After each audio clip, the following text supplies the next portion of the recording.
Nangangamba ang daang-daang tricycle driver sa Malasiki, Pangasinan matapos umunong magamit sa scam ang kanilang mga pangalan. Ayon sa mga tricycle driver, nagamit ang kanilang mga personal na impormasyon para makapagbukas ng bank account at mang-scam sa ibang biktima.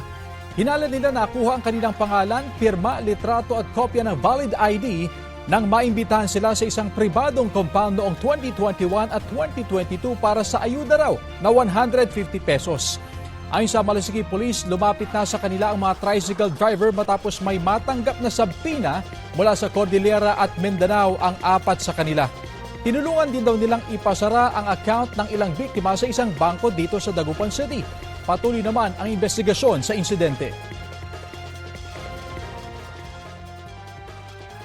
Kapuso, alamin ang maiinit na balita. Bisitahin at mag-subscribe sa GMA Integrated News sa YouTube. Sa mga kapuso abroad, samahan nyo kami sa GMA Pinoy TV at sa www.gmanews.tv.